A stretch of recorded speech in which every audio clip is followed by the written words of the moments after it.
En ventilation, 9 principes de captage ont été retenus. Ce sont ces principes que nous allons tout d'abord illustrer à l'aide d'une maquette. Le premier principe nous recommande d'envelopper au maximum la zone de production des polluants. Nous observons clairement sur cette maquette l'effet du capotage qui enveloppe l'espace compris entre la hotte et le point d'émission. Le polluant est entièrement évacué.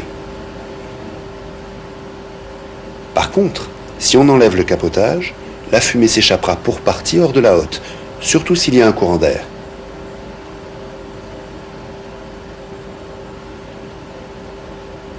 Il faut donc bien envelopper au maximum la zone de production des polluants.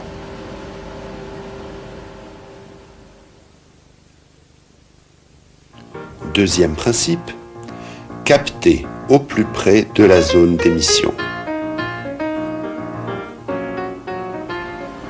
Il est clair que, sans varier la vitesse d'aspiration, plus on approche la buse du point d'émission, plus elle évacue la fumée avec efficacité.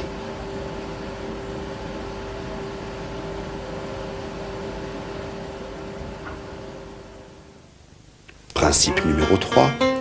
Installer le dispositif d'aspiration de sorte que l'opérateur ne soit pas placé entre la source de pollution et l'aspiration.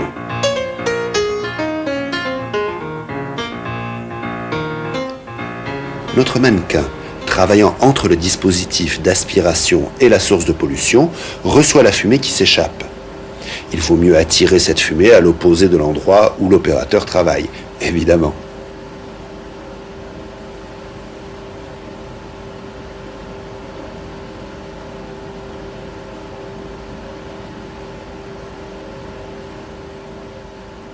Principe numéro 4. Utiliser les mouvements naturels des polluants. Certains outils donnent une vitesse parfois importante à la pollution qu'ils engendrent. Le système d'aspiration sera alors placé sur la trajectoire du polluant.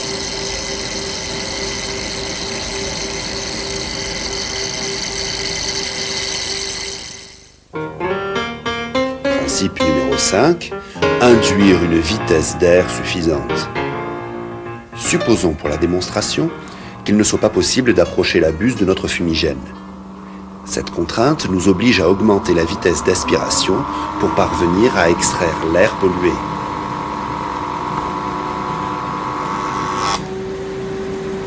Il faut toujours induire une vitesse d'air suffisante. Le principe numéro 6 nous conseille de répartir uniformément les vitesses d'air au niveau de la zone de captage. En effet, si la fente d'aspiration de cette maquette est de largeur constante, nous voyons qu'elle évacue moins bien la fumée la plus éloignée de la buse d'aspiration, à gauche de l'écran.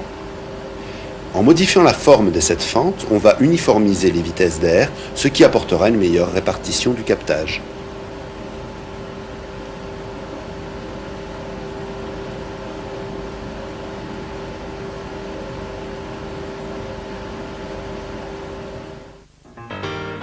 Principe numéro 7. Compenser les sorties d'air par des entrées d'air correspondantes.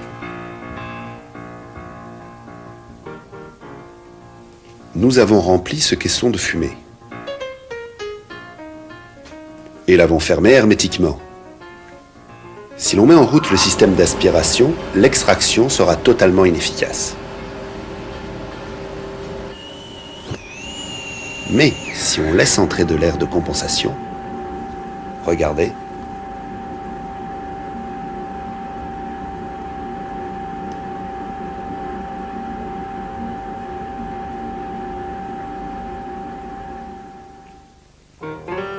le principe numéro 8 nous rappelle qu'il faut éviter les courants d'air.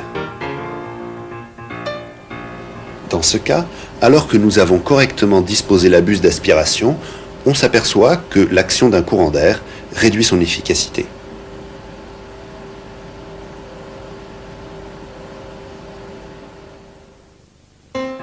Le principe numéro 9 nous conseille de rejeter l'air pollué en dehors des zones d'entrée d'air neuf, ce qui paraît bien évident. Ici, nous extrayons parfaitement la fumée de notre caisson. Très bien. Mais évitons de la rejeter devant l'entrée d'air que nous avions ménagée. Évitons aussi de disposer une entrée d'air dans une zone déjà polluée, que ce soit par nous ou par les voisins.